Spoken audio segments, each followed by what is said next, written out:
First question, Sola. Ang reaction po doon, I understand pinakita na po sa inyo yung message ni Presidente. Quiet, guys.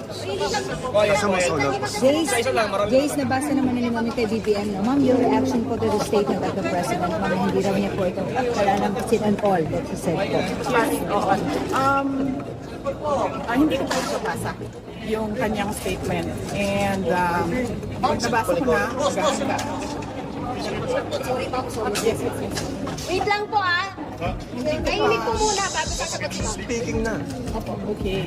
Hindi ko pa nababasa yung kanyang statement. Pero pag nabasa ko na, maganda kami na sagot. Kasi hindi ko rin palalampasin yung ginagawa nila sa akin.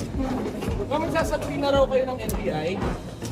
I would gladly answer yung gusto nilang mga tanong na ipasagot. Pero dapat sumagot din sila sa mga tanong ko sa kanila. Mag-uusap na lang kami doon pag nandiyan na yung subpoena. Ma'am, si Colonel Nolasco, how's the parang professional link sa inyo? This is the reason why we don't want to discuss confidential details. And yan, kaya may batas na bawal pag-usapan ng confidential funds. Ulit na namin sinasabi. Ma'am, pero tama po ba yung testimony kanina na it was you who designated him? We will wait for Colonel Nolasco. Next question, please. Ma'am, Ask two. Sorry? Or make it brief. Make it brief. BBM said po na kung ganun po kung kadali magplano pagpatay sa isang presidente, paano pa kaya sa pangkaraniwan ng mga umayan? Kung ganyan kriminal na pagtatangka, hindi dapat pinapapatampas. Yan ay aking papalagan, sabi ni PBBM. Oo. Diba? Pumalag nga yung buong bayan nung pinatay ng pamilya nila si Benigno Aquino Jr. Next question. Next question. Ma'am, na-verbalize nila po ba sa administration yung tungkol sa threat sa inyong buhay? Napakulo po kasi. Yes ma'am. Ay hindi. Hindi pa ma'am. Nag-complain ako noon, if you can remember, in the media, and then they dismissed it. Everything is well documented with documents and videos. And nagsabi ang NSC na national security concern ang threat sa president, pero apparently they really do not consider the threat to the vice president as anything of a concern. So what kind of country is this? Hindi ba kaparte ng gobyerno ang vice president? Hindi ba ako binoto ng mga tao? Hindi ba ako ang Vice President ng buong Pilipinas, ng lahat ng mga Pilipino?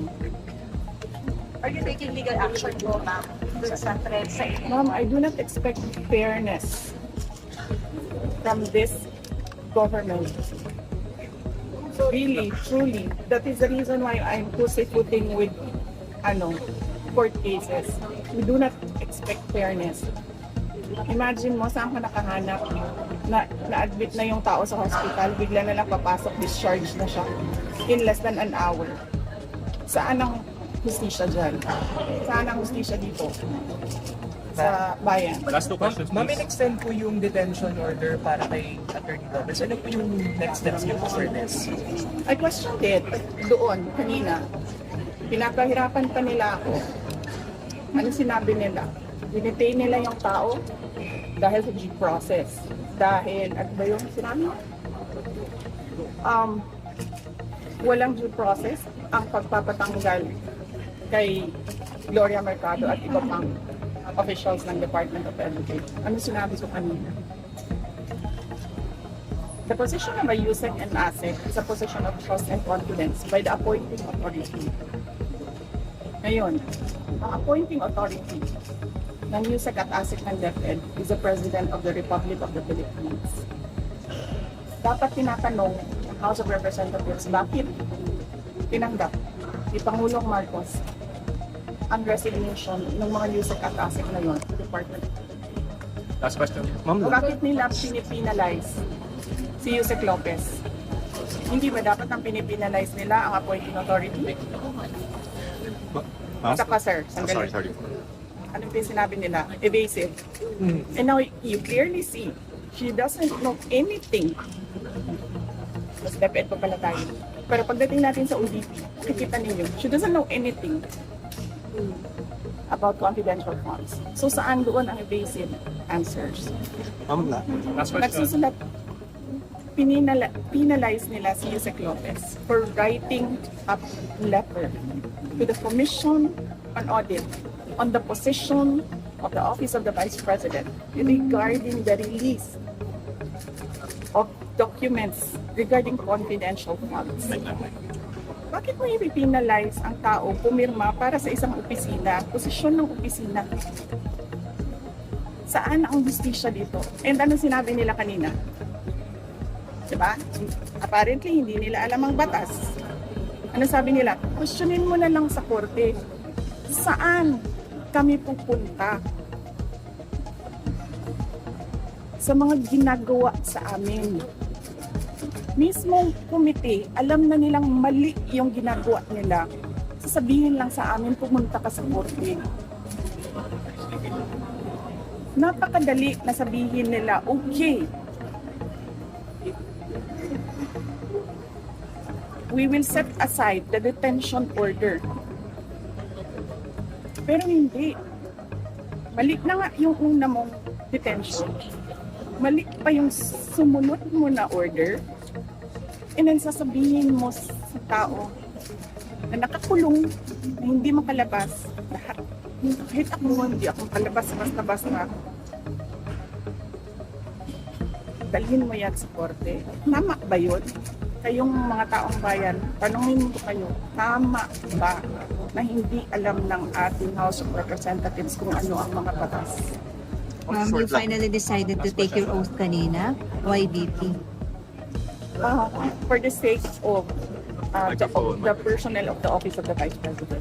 Because I clearly, sinasabi ni Joel Chua doon, na we will not recognize you without an oath. And then, I'm continuing to question the constitutionality of their rules. Pero I cannot help the personnel of the Office of the Vice President if I have no personality to speak in that hearing. So I have to take that oath. Pero, Oo nga, natatakpan na siya. hindi Sorry, naman ako ma'am. galit sa inyo. Nagpapasalamat ako sa inyo sa tulong ninyo kay Yusek Lopez at sa lahat ng OVP. Ma'am, pasundot lang konti. Will you go up to the Supreme Court to question? Kasi may jurisprudence naman on contempt powers of Congress, no? Eh, yun ang sinasabi ko. Sir, no, parang we don't trust anyone anymore in this country. We don't expect justice anymore in this country. This is clear political harassment. This is clear political persecution. Pag-threat sa'yo, baliwala. Pag-threat sa kanila, national security. Sampa. Ma'am, konti na lang. Yung pong testimony ni Fajardo, do you think that will hold water as far as maybe pinning you down is concerned or doesn't establish anything? If they file cases or an impeachment case, whatever case, we will answer that in the proper venue. Kung meron man silang hanap na mali doon. But apparently, nakikita nyo kanina na uubos na yung tanong nila. Hindi pa sila makapag-contempt kay Edward. Kasi nagsasabi ng totoo yung tao. Ma'am, you said contempt. Are you expecting again any contempt sa hearing na yun? Yes, we expect that. We expect contempt, detention. We expect, ang term ni Yusek Laika is terrorizing me. We expect them to terrorize the Office of the Vice President personally. Ma'am, your message to President Bongbong Marcos when he said na papalagan daw po niya yung death threat ninyo, hindi niya palalampasin. Yes, sinabi ko na kanina, papalagan ko din yung ginagawa nila sa akin. Ma'am, speech siya as a speaker. I mean, we don't know the contents, yes, but... Kaya ako kayo binibigyan ng interview para huwag kayo makinig sa kanila. Ma'am, thank you.